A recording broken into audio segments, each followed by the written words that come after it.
Brother, man that just made comedy history, sold out a football stadium. Ladies and gentlemen, make noise for Kevin Hart, the one and only.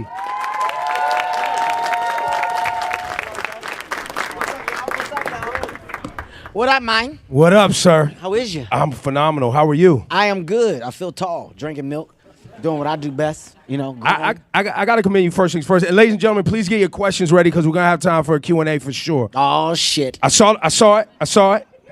You didn't overdo it on the leather. When I heard about you selling out football stadiums, I was like, look, Eddie went out with mad leather in his film. Martin Lawrence did mad leather. What is the rock star going to do?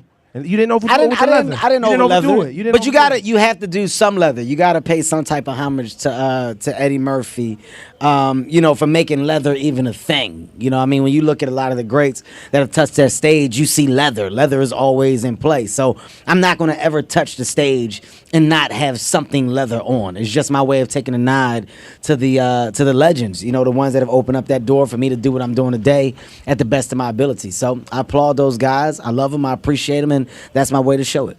What made you, what was the spark? I need to do this football stadium in my city, my home, Philadelphia. What was the spark right there? It was outdoing what I did before. For those who have seen Let Me Explain, that for me was huge. That was history. We sold out Madison Square Garden. I think we sold it out 3 shows the year that I did it. And I was blown away with emotion. I was like, this is unreal. I had fire on the stage every time I told a joke, get fire on these bitches. Fire flew out from the bottom. One show, I almost set my ass on fire. True story. But I was like, this is huge. I'm taking comedy to another level. I'm doing things that people didn't think could be done. How do I surpass that? How do I continue to raise the bar for myself? At the end of the day, I'm competing with me. I'm not competing with anybody. How do I raise the bar for me? So I said, what if I did a football stadium? It's never been done. The question came up of, dude, but that can't be intimate. How do you make a football stadium intimate? And I said, well, I think that would be the great thing about it, if I was able to make a football stadium intimate. And once I got a couple more questions, yeah, but I don't know, then I was like, no, fuck it, I'm going to do it. My mind was made up because I love the challenge. I love to be able to say I did. And we went and pulled it off. I brought a production that was somewhat the production of a rock and roll show. That term comedic rock star is something that I say, but I wanted to put a definition behind it that people could really identify with and go, wow, I get it now. Performing at the football stadium, selling out 53,000 people, and making it intimate to where everybody was quiet and waiting on punchlines for joke after joke. It was something to see, man, and I think it made that day an amazing day in history for me and for my city, Philadelphia. First thing I want to do, we have a couple of clips. Okay. We have one of the pieces of the beginning. Okay. This is right before you hit the stage in the piece. I've had the pleasure of seeing the entire What Now. This is the clip with Halle Berry, yes? That's the first one? Let's run it. Now, I'm not going to give it away for the people, but why Halle Berry? Why the James Bond imagery, the poker, everything we saw in the trailer? Why that? Once again, it was raising the bar. It couldn't just be me performing at the football stadium. I kept asking the question, how did I get to the football stadium? Why am I at the football stadium? So I came up with the idea to spoof a 007 moment. And there's 2 reasons behind this. Everything I do is calculated. The reason behind this is because I want my own action series. I want my own action movie that goes into part 2, part 3. What is Kevin Hart's version of Austin Powers? What is Kevin Hart's version of Get Smart, of Undercover Brother? What can I do to give my fan base a wink at what's to come? This character of me being that spy-like guy, but still with a grounded comedic tone, is what I want to do in the future and what we're currently working on. So I set the tone by doing this in front of my film to give you guys a look at it and also bring some amazing cameos in where you guys would go wow and get the wow factor, but then get the reason why the stadium show is happening. This is where the whole theatrical tone for What Now comes into play. Any breath mints before you got intimate with Halle Berry? No. How did you handle that? No, I gave it to a raw dog, baby. This is what it's about up here. You got to go in there confident, man. That's Halle Berry. You don't freshen up. Yeah. You go in there like a thug, make it do what it do. My lips were chapped. I might have cut her, sir. I'll be honest with you. There's a chance that I could have colored with my lips. All right, the next clip. Let's get to the next clip. Now, a reoccurring theme, not giving too much away, is how square your kids are. Yeah. I hate to say it, yes. How true is that? It's 100% true. I mean, anything you see in my stand-up comedy comes from a real place. I'm authentic, and I think that's why I've been able to build the fan base that I have now is because it's real. You can relate to the material. My kids come off square because of their lifestyle change. They aren't growing up the same way that I grew up. You know, I'm a city guy. I grew up in North Philadelphia. My lifestyle was 100 times different from what my kids is today. So my kids are in private school, and it's funny to me to see the difference in what a problem is to my kids and what a problem was to me. You know, a problem to me was, hey, don't go down there. They shooting. You know, my kids is, Dad, my iPad's dead. It's like everything is technology. It's not a real problem. Yeah, it's not real problems at all, but everything is drastic. Everything is dire. But I love the contrast. I love that they have that side, and I take them so they can see the other side, so they understand where I come from and what they should appreciate. And they do. They do a great job of balancing it. But my kids are nerds. It is what it is. Part of your brand has always been your work ethic. Yeah. And your ability to connect, like you said, in an authentic way. You've even branched out with your work ethic and health and working out and fitness and all these other things. Is that something that you're, making sure that your kids have? Because while they're growing up very different, how do you balance that work ethic thing? Well, I think the best way to do it is to be an example. I pride myself on being an amazing father. I go out of my way, regardless of how busy I am, to make time for my kids. I'm around. I'm current. I know what's going on. I know what's going on in school, what's not going on in school, what conversations to have, what conversations I should be making them have. Everything sometimes it's not about being this guy. It's about making your kids comfortable enough to grab your coat and yank it and tell you what's going on or what they feel or what their problems are. So for me, I think the biggest thing that I find to be a task with my kids is making sure that my kids stay grounded and understand that what dad does is his job, but the reason why the success is where it is because of the work that goes into that job. So with health and wellness and anything, we don't do anything halfway in my household. It's either 100% or it's nothing at all. My kids aren't allowed to start something that they're not going to finish. And that's from a puzzle to athletics to academics. There is no halfway. If you pick it up, you finish it. And that's something that you instill when they're younger. It's something that my mom did to me, and I think that's why I am the way I am now with work. I don't believe in half-ass. I don't believe in not 100%. And my kids have that same thing. Honestly, me and my daughter, we didn't get into it, but my daughter didn't want to go to me receiving a star on the Walk of Fame yesterday. By the way, congratulations, y'all. Thank you. You guys all know that. Thank Star you. on the Hollywood Walk of Fame. Honestly, my daughter, she didn't want to go because she didn't want to miss school. She was like, Dad, I don't want to miss school. Her biggest thing is like, I'm in the 6th grade. I don't want to fall behind. And I'm like, what the fuck? Hey, girl. It's a day off. Like, I actually had to argue. You got one day off.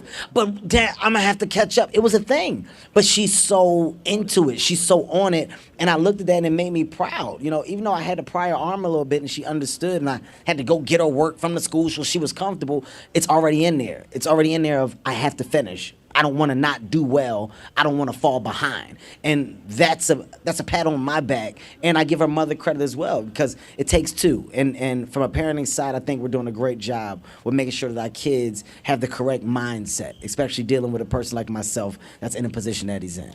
So your mother instilled, give it up for that, for Thank sure. you. Thank And you. that was from Mom, you said. Mom was the work ethic. Mom Yeah. was making sure you was never half-stepping, never halfway. No So way. what about Mr. Henry Witherspoon, your dad? What was his... Dad was fucked up. Dad was different. Dad's on the other side. Love my dad to death, man, but that's where, that's where a lot of the problems came. Got it. My dad, I'm an open book, so if you follow me, you know me, and you know what my dad has done. He was on drugs, in and out of jail, in and out of rehab. He lived a rough life, but that didn't change the fact that he was my dad. When my dad finally was ready to get clean and get straight, he did, and now that he is, I make sure that I take care of my dad and I, give him the life that he deserves, simply because I wouldn't be here if it wasn't for him. And if he didn't make those mistakes, I wouldn't be current. I wouldn't be conscious of what those mistakes could basically do. I don't think people go into doing drugs knowing how bad of a situation it could put them in. Nobody goes into drugs saying, I can lose everything. I'm going to do cocaine, and there's no coming back from it. Everybody doesn't expect it to take a hold of them. I would never go down that road because I've seen the damage firsthand. So I feel like my dad sacrificed himself to show me what not to do. So when I made it and I got to where I am now, I could walk a straight arrow. You got to find a positive in every negative. And in that case, it was a very easy thing for me to do. Well, I think we have something for, speaking of positive, in every negative. Has your father figured out how to say Siri yet? No, absolutely not. No, he can't. Oh. So I think we have something here. You have a clip of it? Oh, hey, Cyrus. Henry, is that you? Oh, yeah. Listen, why you playing around? Look, y'all laughing. This is a true thing right here. So we went to the top at Apple, and they've configured the new operating system that if you say Cyrus, like your dad, it responds to you. Yeah, Henry with... No, my dad. So listen, this isn't just on my phone, by the way. It's on everybody's phone. All around the world. If they say, "Hey, Cyrus," hey, if I tell my dad that, he's gonna shit himself. I'm gonna tell him, "Yeah, I told you I was saying it." He gonna justify it. It was, my dad thinks like it's a person in the phone. Like, I'm not. I wish that you could make this stuff up. Like, he has shaken the phone before. Hey, wake up! Like he's a different ballpark, man. He calls it's Cyrus. They made it say Henry. That's genius. I don't even want to tell him because he's gonna lose his mind. I don't even want him to know. I think this is permanent, right? Or is this have? Is it permanent? Jesus, y'all don't know what y'all have done, man. This is bad. Yeah, this is great. This is bad. They created a monster. If my dad goes back to drugs, I'm blaming y'all for this. This is what has set him off. This has set him off. I'm back. I'm popping again. This is. Oh, Jesus, Apple. Where you gonna be in the club, in the street. You gonna be like, yo. You know I'm back on this shit. You see the phones. You see what it say when you say the name, when you think they got it from. Told you, you get it from me, motherfucker. That's my dad. That was amazing. Thank you guys so much. Yeah, that's dope, man. Yo, give it up for the team at Apple all the way around. Give it up for Kevin Hart. That's so flattering, man. There's a Kevin Hart room in iTunes, so when you go to iTunes, right there on the homepage, all the work of Kevin Hart, all your movies, everything is all in one place for the people. That's amazing. There's a lot of stuff in there. Now, I'm not going to lie to y'all and say it's all good. You're going to see some movies in there that I tried to keep under wraps that they found. Just skip by them. You ain't got to get it all. It's a couple things in there that just set my career back a little bit if y'all watch it. Just understand that it's not great at first. You got to work to get to the point, okay? Some of those movies we had one camera and nothing else. That's it. No lights, no nothing. So don't judge me. Those challenges are far gone. They're far behind you. But I'm sure, for the audience too, I don't know if you know, Kevin Hart, his original team, the people who, were with him since day one when you was doing comedy clubs, they are still a part of your team. They're around here. Those jackasses are around here somewhere. They're all in the back, man. How do you keep that glue, man? I'm sure that has its challenges. I think that's most important. You're a product of your surroundings. We're very protective of our bubble. And the reason why I say bubble is because 9 times out of 10, when people allow people to infiltrate their bubble, is when a bubble gets popped. When a bubble gets popped, it busts. And you got to blow another bubble. You keep blowing different bubbles, they're going to keep popping. You keep blowing different bubbles with different people in it, they're going to keep popping. You know why? Because everybody don't know how to stay in this bubble. I got a group of people that knows how to walk in the same bubble. We ain't popped our bubble yet. We don't let new people come in our bubble because that's the only thing that can break our bubble. That's the only thing that can pop us is a different individual that doesn't understand what we have and how serious what we have, how serious we take it. We pride ourselves on the fact that we're not only friends, but my friends become businessmen. I love the fact that I can look at my team and I see my guys taking care of themselves and their families. Them making decisions on behalf of what they know I would want or need and coming back to me in the most professional manner and having conversations based on the progression of a company. That's a different ball game for us. And it's something that, we hold our head high about because we started from ground zero with nothing.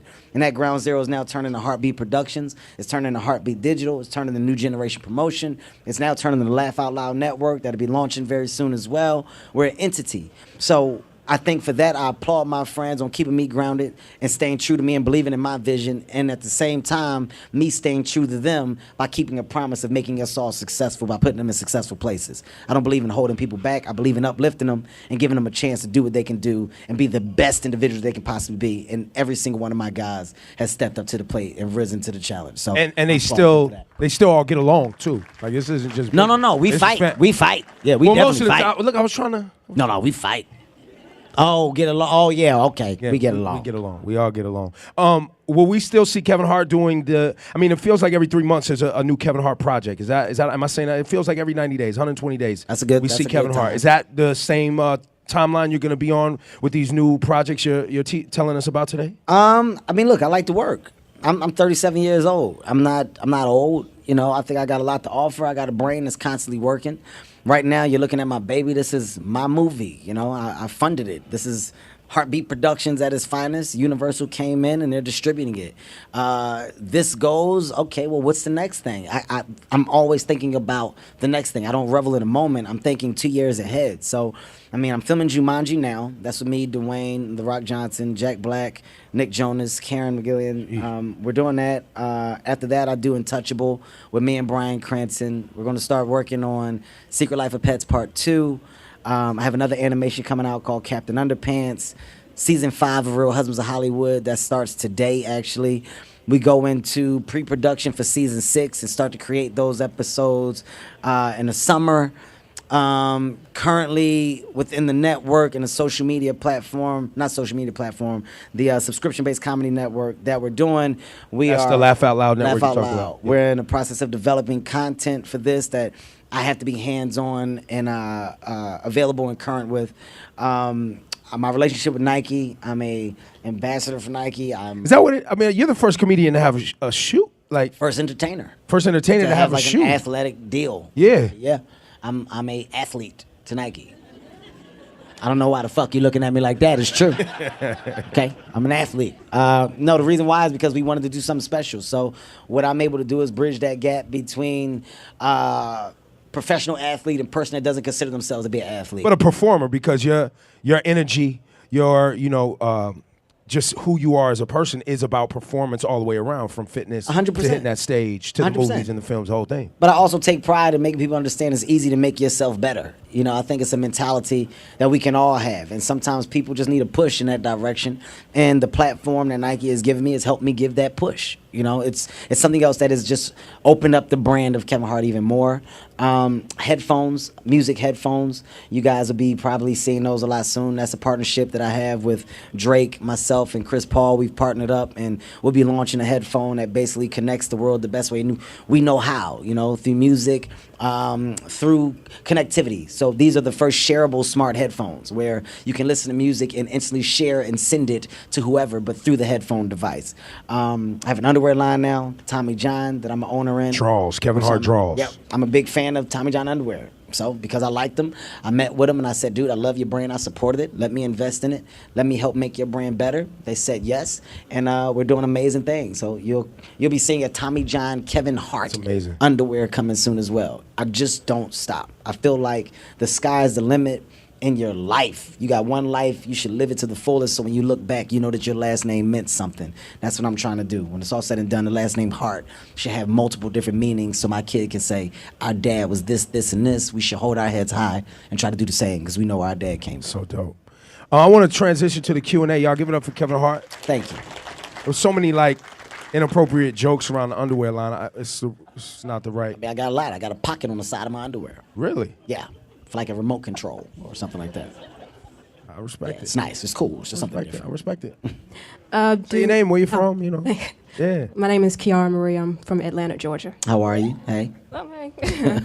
Do any of the kids want to be comedians, especially your son, Hendrix? My daughter is she's got the itch. It's hard for me though, because, you know, I don't want my kids in entertainment until, you know, they're done being a kid. I think a lot of kids that have come up in that business, when they get older, it's a lot of damage that's done because of the world that entertainment brings. So I want my kids to finish school and be able to say that they lived their childhood. And then when they're at the age to make their own decisions, they can. But my daughter, she's definitely going to be in the business. She's funny. She's got it. And it's scary. Like, if she wanted to, she could do it now. She performs. She has an impression of me that makes me laugh. But has me down. Like, Dad, you know, she does the clap. She does everything. It's just funny to me. I laugh because I can really see myself in her. My son is a little more reserved.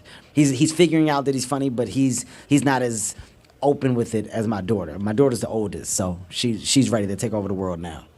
My question to you was, earlier in your career, let's say 10, before you had kids and all of that, and let's say like when you were really under pressure, when things were hard, what are things that you thought of that motivated you to get to the platform that you're at today? The word no. The amount of times that you hear the word no. I think rejection is what makes or break any entertainer. You know, the strong are really the ones that truly survive. I've been told that I wasn't funny. I've been told that my look wasn't right. I've been told that comedy wasn't the craft for me. I've been told that I should get second jobs. I've been told any and everything that you can think of to discourage me. In my head, I was always confident that I would find someone that would go, oh my God, this is the guy. And what I would say to everybody here, just one piece of advice: nobody knows the ability that you have better than you.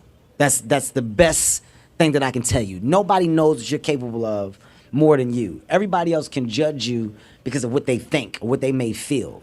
You're the only one that truly knows what you're capable of. So that's a mindset that I've always had, that I've never let go of. So regardless of all the rejection that I had, in the back of my mind, it was always, you'll see. You'll see. And it took a long time. I mean, you're looking at 18 years. 18 years in a business, and the last 6 of it has been an amazing 6. But that other 12, you're looking at some serious grind, some serious blood, sweat, and tears, and figuring it out. So it's not an easy road. Just understand that, eventually you're going to see a light at the end of that tunnel. And when it hit, it's just your job to be prepared for it. So many people want that light, and then they get it, and you're not even prepared. You get it, and you fuck up the one chance that you had. Focus on being as great as you can, so when you do get hit with that moment, you knock that moment out the park, and there is no turning back. It's upwards and onward from there. 5'5". I'm 5'5", sweetie.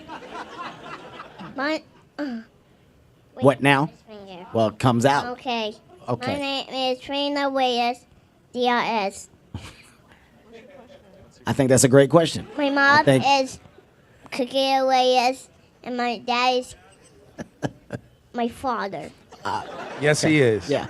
Yes, he is. Well put. Well said. I'm just going to say she nailed it. I totally get it. Well, sweetie, you got to understand, in this business, sometimes you forget your name. So when that happens, it's best to recite it. It's best to know it. And the good thing about knowing who your dad is, it means that you don't have the problem of not knowing who he is. So I get it. And, thank you. Thank you for dropping it. Sweetie, it's me. Here I go, right here. I just want to say, but you were very, very good, and it was articulated properly.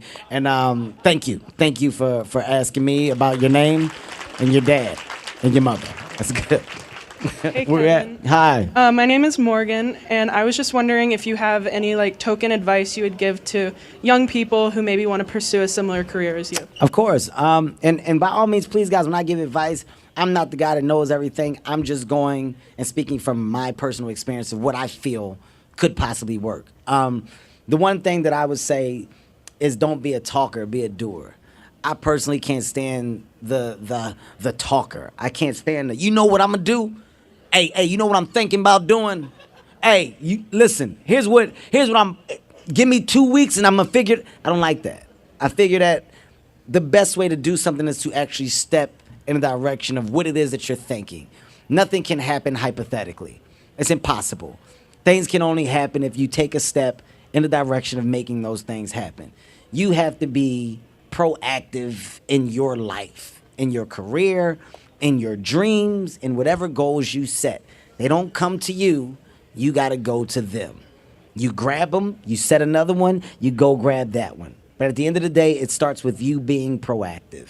People that talk and suggest and hypothetically aren't proactive at all. Those are people who love to think about the moment of the possibility that could be, that might not, never. It's a different story from actually going out and doing it. That's my piece of advice.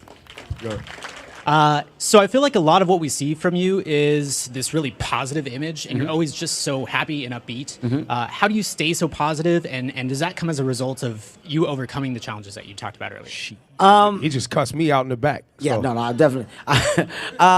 Well, I'm positive for 2 reasons. For one, I don't have a reason not to be happy.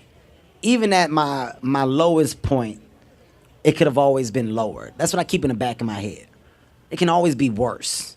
With our world being in the state that it is today, I honestly feel like I have a job. I got a service to do. There's so much stuff for us to be sad about. There's so much negativity, man. It's contagious. Negativity is contagious. People that hate, anger, just that attitude in general is contagious. If I'm around and I got an attitude and I meet you, you're going to have an attitude because I got an attitude. The next person we meet is going to feed off on our attitude. I try to feed off that positive energy because as people, we need it. I'm looking at us, and we're in a place today where people are being divided and segregated. You know, you're looking at hatred basically performing at an all-time level within our generation. I'm trying to counter that with so much positivity so I can be an example for people, not just one race of people, for people in general, to say, guys, if we keep going in this direction, there is no going back. You got people that died because they wanted the world to be better. You notice I keep saying people. There's people who fought for civil rights because they thought the world at this time would be better. We're doing those people a disservice by going backwards. So if you're a person that promotes negativity, you bring that anger into the world, you're part of the problem. But I'm going to kill you with a hug, and I'm going to kill you even more with a smile, with a high five, with a how's your day? Good, I hope you have a better day. Because that's what I'm going to give off. I'm here to make this world better. I'm here to make people love. I live, love, and laugh on a daily basis. I don't give a damn how bad it is. I'm going to live, love, and laugh. That should never change from people. That's an attitude that we should always have. No matter where you go in the world, people laugh. I don't give a damn what your ethnicity is, what your race is, your age, you laugh. Laughter brings joy to the world. I provide joy. I take that very serious. So that's why I'm always positive, sir. No room for negativity. You mentioned briefly about your entrepreneurship and different avenues you're taking for your success. But you didn't mention rap. Okay. Being that Ebro's in the building. Bars, y'all ready for chocolate dropper bars? I don't know who chocolate. Being that Ebro's in the building. We gonna get to these bars, Kev. What's up? I saw a record with Migos. I saw a record with Trey Songz. Can I clear something up? Can I clear something up today? Of course. Okay, listen. And I really want you guys to listen. I've been getting this for like the last 2 months, heavy. People think that I'm chocolate dropper. Like it's really starting to bother me. Okay, it's yo Kev, yo you're dropper. We would love to see that man is his own man. I don't know that guy. Like who he is and what he does is what he is and what he does. I guess because we're both short, we're dark skinned, that people compare us. I mean, I'm happy for him. I'm happy that right now he's getting the light. He's shining. You know, I heard that he's got the mixtape coming out on the 14th, and I heard about the cypher that he did with Lil Wayne, and people were saying he was amazing. It's official. And he's got a video coming out from a single I think he has with Trey Songz. I'm not even informed on what he's doing. I'm saying I'm a comedian. You know, I got a movie coming out. I could give a shit about him and his mixtape. And it just so happens it comes out on the same day, which I'm a little upset about because I feel like he's low-key throwing shade at me and my movement. But then he said he put it out for the movement. So until me and him have a talk, and we will have that sit down so people can see that we're not the same guy, and I can put this rumor to rest, I don't know what to do. And if you're a fan of him, my suggestion, you know, send him at him. Tell him that. But I'm not him. I'm a clean, respectful guy. He's ignorant. Dropper's ignorant. Whoa. Dropper's ignorant, man. Whoa. He cusses at people. He doesn't wear a shirt. His mouth is filthy. It's nothing but every cuss word to come out of his mouth. I'm not about that. I thought you was gonna take the high road. You really? Well, it just upsets me that I keep getting compared to the guy. So there is some frustration. I dress way better. Way better. Just put the separation there and understand why it frustrates me. That's all. Well, I apologize for the question. I'm sorry, and I don't want to get upset. It put me in a little bad space, and I just told that man that I'm positive, and you took me to a negative space. Ladies and gentlemen, give it up for Kevin Hart. What you. Now, our Friday. Thank you. Listen, manage this with your father. Yes, I manage this. I'm scared to tell him. I didn't realize that this was going to be that heavy when we decided to do this. But, and ladies and gentlemen, thanks for coming out. Big up for yourselves as well. Thank you all, man. Go out, go see the movie, man. Like I said, this is my baby. I'm proud of it. It does not disappoint. It's my best hour to date. Things like this, man, I've really enjoyed simply because they're intimate and it's informative. And I believe in giving information. Like I said, I love to make people better. And I think with any information that you guys can get, it can help you take better and more powerful